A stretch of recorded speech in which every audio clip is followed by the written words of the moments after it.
بولنے کی صلاحیت دی، اپنے فضل سے دی، بتا کیا کما کے آیا ہے۔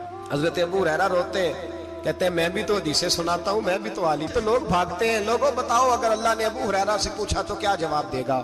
اللہ فرمائے گا علماء کے لیے بخاری مسلم ہے، انہیں اٹھاؤ اور جہنم میں ڈال دو۔ امام غزالی فرماتے ہیں اگر کسی عالم کو سزا ملی تو سخت سے سخت عالم کو ملے گی۔ دعا فرمائیں اللہ میرے جیسے لوگوں کو ہدایت کا رستہ عطا فرمائے، اور جو کہتے ہیں سمجھتے ہیں اللہ اس پر عمل کی توفیق عطا فرمائے۔ فرمایا حضرت ابو ہریرہ نے دوسرے نمبر پر سخی اللہ کی بارگاہ میں کھڑا کیا جائے، مالدار۔ رب فرمائے گا بول، کچھ ایسے بھی تھے جن کے پاس شام کی روٹی نہیں تھی، تجھے میں نے تیری تجوری بھر کے تجھے دولت عطا کی، تجھے وراثت میں نے مربے دیے، جائیدادیں دی، بتا وہ کچھ وہ تھے سویرے مزدوری کرنے جاتے تھے، کما کے لاتے تھے، ہزاروں روپیہ تیری بینک میں پڑا تھا، بتا کیا کیا تو نے؟ اے اللہ میں نے مسجد میں دیے، مدرسے میں دیے، 30 دن افطاریاں پکاتا رہا۔ اللہ فرمائے گا تو جھوٹ بولتا ہے، تو سارا کچھ اس لیے کرتا تھا کہ لوگ تجھے سخی کہے۔ ہاں ہاں تیرا اعلان ہوا مسجد میں، لوگوں نے کہا وہ دیکھو کتنے پیسے دے رہا ہے، اس کا وہ دیکھو نام لکھا ہوا ہے ہسپتال کے ایک کونے میں کہ یہ والا بلاک فلاں سیٹھ صاحب نے بنایا، یہ دیکھو لکھا ہوا ہے کہ یہ کمرہ مدرسے کا اس نے بنایا، تو لکھ دیا گیا، نعرے لگ گئے، اب جا دوڑ جا۔ اللہ جہنم میں پھینک دے گا۔ فرمایا پھر شہید کھڑا کیا جائے گا، ہاں بھائی تجھے طاقت دی، ہمت دی، بتا کہاں خرچ کی، کہاں؟ اے اللہ شہید ہی ہو گیا۔ فرمایا وہ تو اس لیے ہوا تھا کہ لوگ تجھے شہید کہیں، بہادر کہیں، تیرے نام پہ روڈ کا نام رکھا جائے، تمغہ حسن کارکردگی ملے، سو مل گیا۔ میرے لیے بتا کیا کر کے آیا ہے، میرے لیے، اسے اٹھاؤ اور جہنم میں پھینک دو۔ بھائیو عذاب کڑا ہے، عذاب سخت ہے، حساب سخت ہے، اور جو حساب لینے والا ہے اس کو، میں نا تراویح ہو رہی تھی تو قاری صاحب نے ایک سورہ یاسین شروع کی، وَامْتَازُوا الْيَوْمَ أَيُّهَا الْمُجْرِمُونَ۔ اللہ فرماتا ہے قیامت میں کہوں گا مجرم جو ہے نا وہ صفوں سے باہر آ جائے، صفوں سے باہر آ جائے۔ ایک ہمارے فزکس کے ٹیچر ہوتے تھے تو بڑی سخت چھڑی مارتے تھے، تو جب وہ قد بھی بڑا تھا، جلال بھی بڑا تھا، اور اصول بڑے اچھے انسان تھے لیکن سخت، تو مجھے یاد آتا تھا کہ جب وہ سویرے آ کے کہتے جس نے کام نے لکھا وہ باہر نکل آئے، دو قسم کی چوٹ لگتی تھی۔ ایک تو خیال یہ آتا تھا کہ شرمندگی بڑی ہوگی کہ سارے سٹوڈنٹ بیٹھے ہیں اور 2 3 4 ان کو کہا وہاں مرغے بن جاؤ، بڑی شرم آتی تھی۔ اور پھر جب وہ مارتے تھے تو اتنا سخت مارتے تھے کہ کئی دن تکلیف رہتی تھی، بتایا نہیں جاتا تھا۔ وہ سٹوڈنٹ بتاتے تھے کہ یار اس سے بچو کسی بھی طریقے، اور کسی کا کام رہ بھی جاتا تھا کہتے تھے اس پیریڈ کی ڈیوٹی سبق یاد کر کے آنا ہے۔ سخت ٹیچر کے بارے میں تیرا میرا یہ رویہ ہے۔ تو یاد آ رہا تھا جب وہ کہہ رہے تھے نا وَامْتَازُوا الْيَوْمَ أَيُّهَا الْمُجْرِمُونَ، تو میں صف میں کھڑا تھا تو 2 قطرے میرے بہہ گئے آنسو کے۔ مجھے ساتھ بچہ کہنے لگا طبیعت ٹھیک ہے، میں نے کہا طبیعت تو ٹھیک ہے، کچھ یاد آ گیا ہے کہ میدان محشر میں یہاں تو چھپے ہوئے ہیں نا عیب، چھپے ہوئے، اور بھائی رب بڑا کریم ہے، عیبوں کے باوجود نوازتا ہے۔ میرا دعویٰ یہ ہے اگر ہمارے عیب کھل جائیں، لوگ ہمیں دھرتی پہ جینے نہ دیں، لوگ جینے نہ دیں، نکال دیں، اپنے بھی ہمیں برداشت نہ کریں، یہ تو اس کا کرم ہے۔ پتہ سارا ہے سردار نکیتیاں دا، پردہ چپایا ہی تیرا پلا اسی۔ وَامْتَازُوا الْيَوْمَ أَيُّهَا الْمُجْرِمُونَ۔ اللہ فرمائے گا مجرم باہر آ جائے۔ یا اللہ کیا ہوگا؟ جب سوال جواب ہوں گے تو رب فرماتے ہیں تیری زبان پہ مور لگا کے بند کر دوں گا، تیرے ہاتھ بولیں گے، پیر بولیں گے، سر بولے گا، پیٹ بولے گا۔ اس وقت کی فکر پیدا کریں، ٹینشن پیدا کریں، وقوع قیامت حق ہے۔ اور باندھ کے نا لوگ پیر باندھ کے زور کے ساتھ باندھتے، سگا بیٹا جب قبر میں دفن کرتا ہے نا تو وہ بھی کہتا ہے وہ کونا، یہ کونا تھوڑا سا مٹی کم ہے، یہاں بھی مٹی ڈالو۔ پہلے لوگ روزانہ جاتے ہیں، پھر ہفتے کے بعد، پھر مہینوں بیت جاتے ہیں۔ کچھ قبریں ایسی بھی ہیں جن پہ کھڑے ہوں تو لگتا ہے قبریں رو رہی ہیں اور کہتی ہیں جاؤ میرے گھر والوں سے جا کے کہو کوئی پھیرا ہی لگا جائے، ایک دفعہ آئے تو صحیح۔ کوئی مٹی نہیں ڈالتا، بادشاہوں کی قبریں روتی ہیں، سرمایہ داروں کی قبریں روتی ہیں، کوئی جاتا نہیں، اتنے موٹے سوراخ ہے قبروں میں، آپ اپنے شہر کے قبرستان پھر کے دیکھ لیں، سوراخ ہے۔ او بھائی حضرت مولا علی شیر خدا قبرستان گئے تو پہلے رونے لگے، پھر کہنے لگے قبروں والوں کیا حال ہے تمہارا؟ تو آپ فرماتے ہیں مردہ مجھے اندر سے بول کے کہنے لگا علی کفن پھٹ گیا، ہڈیاں ٹوٹ گئی، مال تو دے آئے تھے وارثوں کو پر حساب ہمیں دینا پڑ رہا ہے، تو بتا پیچھے کیا حالات ہیں؟ تو حضرت علی کہنے لگے تمہاری بیویوں نے اور نکاح کر لیے، تمہارے دوستوں نے نئے دوست بنا لیے، تمہاری اولادوں نے تمہارے بغیر جینا سیکھ لیا، تمہاری جائیدادیں بٹ گئیں، تمہارا پیسہ تقسیم ہو گیا۔ پہلے تو کوئی تمہارا نام لیتا تھا، اب تو تمہارا ذکر ختم ہو گیا، اب تو ایک دو نسل تک تمہارا ذکر تھا، اب تو تمہیں یاد ہی کوئی نہیں کرتا۔ کہتے ہیں لوگ یہاں کوئی رہا کرتا تھا، یہاں کوئی ہوا کرتا تھا، اب تو تم قصہ پارینہ قصہ ماضی ہو گئے۔ حساب کا وقت قریب ہے، قریب آ گیا وقت۔ اللہ فرماتے ہیں اقترب للناس حسابهم وهم فی غفلۃ معرضون، فرمایا حساب کا وقت قریب آ گیا ہے تو ابھی بھی غافل ہے۔ جمعۃ الوداع ایک پریشانی لگانے کا ارادہ تھا، بڑی پریشانیاں پالی ہیں، ایک پریشانی اور پال لو۔ جس کو یہ پریشانی لگ جائے اس کے عمل ثمرنے لگ جاتے ہیں۔ یہ پریشانی پال لو کہ اگر مجھے حساب دینا پڑے۔ حضرت عمر کا فرمان، آپ فرمایا کرتے تھے اپنا حساب خود کر لو قبل اس کے کہ اللہ تمہارا حساب کرے۔ خود کر لو اپنا حساب، خود کھاتے ٹھیک کر کے رکھو، چیک کر کے رکھو۔ میری دعا ہے اللہ پاک ہمیں ان میں شامل کرے جن کو وہ معاف کرنے والا ہے۔